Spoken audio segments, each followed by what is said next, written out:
आज हम imbalance inefficiency को मुकम्मल पढ़ने वाले हैं कि मार्केट के अंदर इम्बैलेंस किस तरीके से क्रिएट होता है, इनएफिशिएंसी किस तरीके से आती है और मार्केट दोबारा उस इनएफिशिएंसी को, उस इम्बैलेंस को कैसे फिल करती है। तो फर्स्ट एग्जांपल अगर हम यहाँ पर देखते हैं तो वो है एफिशिएंट प्राइस एक्शन, कि जिसके अंदर कोई इनएफिशिएंसी नहीं होती, कोई इम्बैलेंस नहीं होता। तो जो एफिशिएंट प्राइस एक्शन होता है इसके अंदर कोई इनएफिशिएंसी नहीं होती, कोई इम्बैलेंस नहीं होता। फॉर एग्ज़ाम्पल जो आपको ये पिक्चर नज़र आ रही है, फर्स्ट एग्जांपल नज़र आ रही है, ये हमारे पास एफिशिएंट प्राइस एक्शन की है। फॉर एग्ज़ाम्पल अगर मार्केट अप जा रही है, टू दी अप साइड जा रही है, जो हमारे पास फर्स्ट कैंडल होगी और जो सेकंड कैंडल होगी और जो थर्ड कैंडल होगी, तो फर्स्ट कैंडल का हाई और थर्ड कैंडल का लो आपस में मैट करने चाहिए। फॉर एग्ज़ाम्पल जिस तरीके से ये, अगर इस तरीके से होता है तो वो आपके पास एफिशिएंट प्राइस एक्शन है, वहाँ पर कोई इनएफिशिएंसी इम्बैलेंस नहीं है। लेकिन अगर आप ये सेकंड एग्जांपल देखें तो इसके अंदर फर्स्ट कैंडल का हाई और थर्ड कैंडल का लो आपस में मैट नहीं करे, आपस में मीट नहीं हुआ इनका, तो ये जो गैप है ये हमारा इम्बैलेंस है, ये हमारी इनएफिशिएंसी है। और अगर हम एक बेरिश मार्केट के अंदर हैं और मार्केट नीचे जा रही है, तो अगर फर्स्ट कैंडल का लो और थर्ड कैंडल का हाई आपस में आकर मैट करते हैं और उनकी विक्स आपस में आकर मिलती हैं, आपस में आकर करती हैं टच, तो वो हमारे पास एक एफिशिएंट प्राइस एक्शन है जिसके अंदर कोई इम्बैलेंस नहीं है, कोई इनएफिशिएंसी नहीं है। लेकिन जब प्राइस नीचे जा रही होती है और फर्स्ट कैंडल का लो और थर्ड कैंडल का हाई अगर आपस में मैट नहीं करते और उनमें जो गैप रह जाता है वो हमारा इनएफिशिएंट प्राइस एक्शन है, वो हमारा इम्बैलेंस है, इनएफिशिएंसी है। और मार्केट दोबारा वापस आती है और वापस आकर वो इनएफिशिएंसी फिल करती है, देन अपना स्ट्रक्चर, अपनी मूव कंटिन्यू करती है। फॉर एग्ज़ाम्पल हमारे पास यहाँ पर इम्बैलेंस है तो मार्केट रिटर्न होगी, इम्बैलेंस फिल करेगी, चाहे वो ऊपर जाए फिर या फिर चाहे नीचे जाए, वो उस पर डिपेंड करता है कि मार्केट किस साइड ट्रेड की जा रही है। बट मार्केट को इस तरीके के गैप पसंद नहीं है, मार्केट को इम्बैलेंस पसंद नहीं है, मार्केट कभी भी इम्बैलेंस होकर नहीं चलती। जब भी इम्बैलेंस आता है तो मार्केट उसको आकर लाजमी फिल करती है। कुछ इम्बैलेंस फौरी फिल कर दी जाते हैं और कुछ थोड़ा सा लेट किए जाते हैं। फॉर एग्ज़ाम्पल अगर हम H4 के चार्ट के अंदर हैं और ये इम्बैलेंस H4 के चार्ट के अंदर है, ये कैंडल्स H4 की हैं और इट माइट बी पॉसिबल कि नेक्स्ट कैंडल की विक आए, इसको फिल करे, इम्बैलेंस को फिल करे और ऊपर चली जाए, ये भी हो सकता है। या फिर ये भी हो सकता है कि प्राइस ऊपर घूमती रहे, फिर कुछ दिनों के बाद, कुछ घंटों के बाद दोबारा से आए, इम्बैलेंस फिल करे और दोबारा से ऊपर चली जाए। तो मार्केट इम्बैलेंस लाजमी फिल करती है, मार्केट को गैप पसंद नहीं है। जो भी मार्केट में गैप आते हैं मार्केट या तो उसी वक्त आकर फिल कर देती है या फिर कुछ वक्त बाद मार्केट वो इम्बैलेंस, वो इनएफिशिएंसी लाजमी फिल करती है। ओके, तो इनके पीछे अभी लॉजिक क्या है, why prices moves like this, कि मार्केट में इम्बैलेंस क्यों आता है, इनएफिशिएंसी क्यों आती है। फॉर एग्जांपल अगर हमारे पास एफिशिएंट प्राइस एक्शन है जिसमें कोई इनएफिशिएंसी नहीं है, कोई इम्बैलेंस नहीं है, तो इसमें क्या हो रहा होता है कि हर एक सेलर और हर एक बायर को प्रॉपर चांस मिलता है, इक्वल चांस मिलता है लिक्विडिटी को अप्रोच करने का। और जब हमारे पास इनएफिशिएंट प्राइस एक्शन होता है, मतलब इम्बैलेंस होता है मार्केट के अंदर, कैंडल्स के अंदर इम्बैलेंस होता है, तो उसमें मार्केट के अंदर क्या हो रहा होता है कि एक साइड मार्केट ट्रेड की जा रही है। फॉर एग्जांपल इस कैंडल के अंदर ज़्यादा ऑर्डर्स जो थे वो सारे के सारे बाय के थे, इसलिए मार्केट बड़ी तेज़ी के साथ मूव करी। फिर इस कैंडल के अंदर भी सेलर्स इतने नहीं थे कि मार्केट दोबारा से आए, इम्बैलेंस फिल करे, because every buy order need a sell order and every sell order need a buy order. अगर आप सेल कर रहे हैं तो उस वक्त कोई ना कोई बायर भी होना चाहिए, और अगर आप मार्केट को बाय कर रहे हैं तो कोई ना कोई सेलर भी होना चाहिए।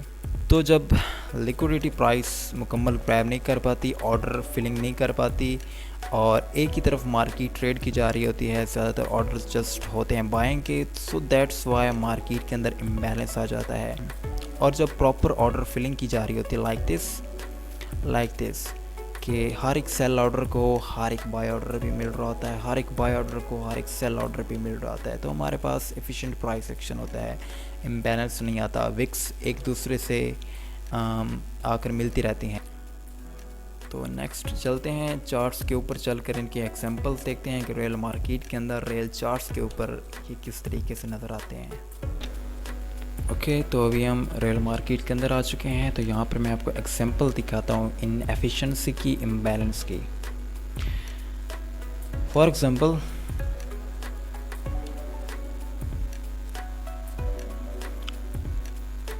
जब प्राइस यहाँ से ऊपर गई है, जितने मोमेंटम के साथ गई है, तो अगर आप यहाँ पर देखें तो आपको इम्बैलेंस आएगा नज़र।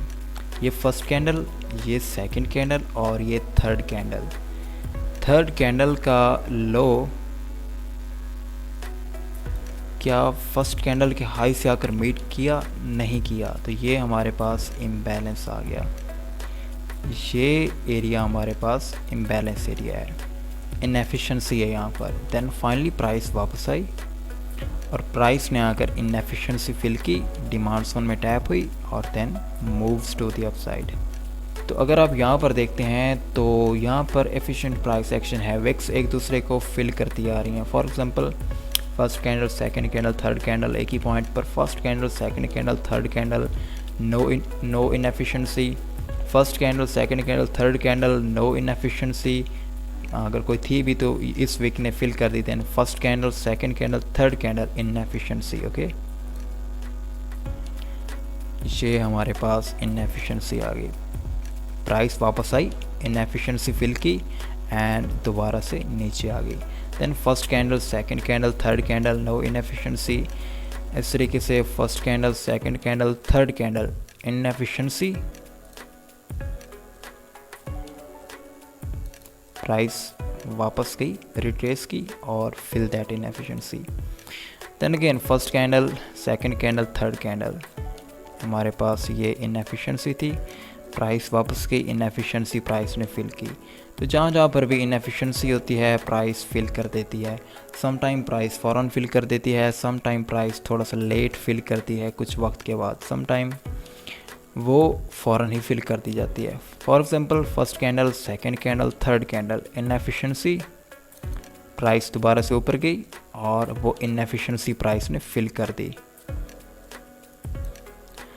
अब यहाँ पर हमारे पास इनएफिशिएंसी है, first candle, second candle, third candle, first candle का हाई और थर्ड कैंडल का लो, फर्स्ट कैंडल का हाई और थर्ड कैंडल का लो आपस में आकर मीट नहीं करी, सो यहाँ पर हमारे पास आ गई इनएफिशिएंसी, दिस इनएफिशिएंसी। अभी हो सकता है प्राइस ये इनएफिशिएंसी आज फिल कर दे, कल फिल करे, परसों फिल करे, बट इन फ्यूचर ये इनएफिशिएंसी फिल होगी। उसके बाद अगर आप दोबारा से ऊपर देखते हैं, first candle, second candle, third candle, first candle का हाई और थर्ड कैंडल का लो आपस में आकर मीट नहीं करे, आपस में आकर उन्होंने टच नहीं किया, तो ये हमारे पास इनएफिशिएंसी आ गई।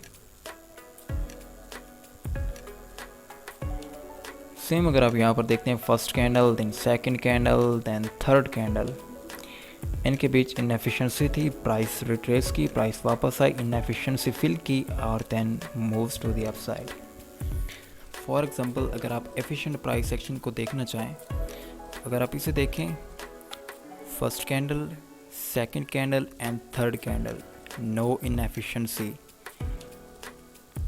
फर्स्ट कैंडल का लो और थर्ड कैंडल का हाई आपस में आकर मेट करे हैं, तो यहाँ पर कोई इनएफिशिएंसी नहीं है। Then next first candle, second candle और थर्ड कैंडल, इनके बीच में इनएफिशिएंसी है क्योंकि फर्स्ट कैंडल का लो और थर्ड कैंडल का हाई आपस में आकर टच नहीं किए, इसलिए प्राइसेस ऊपर गई, fill that inefficiency and then come back.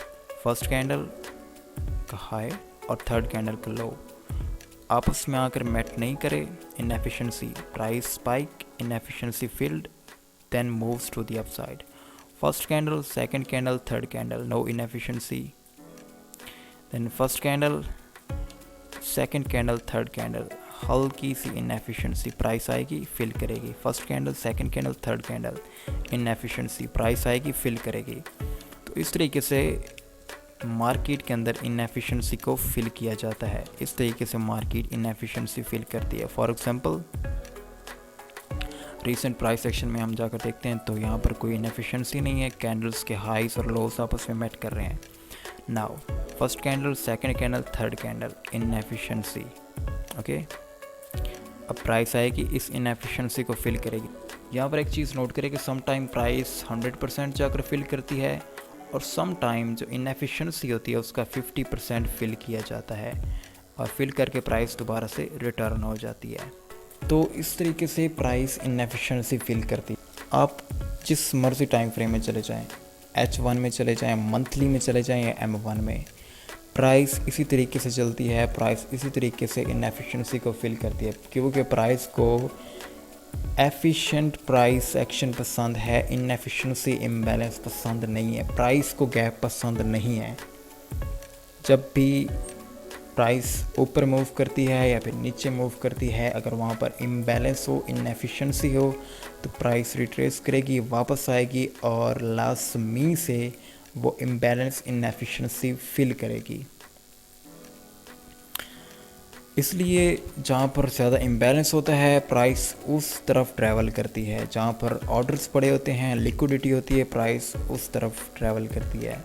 For example हमारे पास एक सपोर्ट होती है, एक रेजिस्टेंस होती है. तो अभी लोगों को नहीं पता होता कि अगर सपोर्ट हुई है ब्रेक तो वो क्यों हुई है, रेजिस्टेंस क्यों नहीं ब्रेक हुई. अगर रेजिस्टेंस ब्रेक हुई है तो सपोर्ट क्यों नहीं हुई. तो उसके पीछे भी यही अनासिर हैं, लिक्विडिटी एंड इम्बैलेंस. जिधर इम्बैलेंस होगा, जिधर लिक्विडिटी होगी, प्राइस उधर ट्रैवल करेगी. तो जो भी हम सप्लाई और डिमांड जोन देखते हैं उनके अंदर जो मेन चीज़ होती है वो ये होता है कि वहाँ पर इम्बैलेंस होना चाहिए. किसी भी डिमांड एरिया के अंदर, किसी भी सप्लाई जोन के अंदर अगर इम्बैलेंस है तो वो सप्लाई डिमांड जोन और वैलिड हो जाता है. अगर कोई सप्लाई डिमांड जोन इम्बैलेंस के साथ बनता है तो वो सप्लाई डिमांड जोन और वैलिड हो जाता है.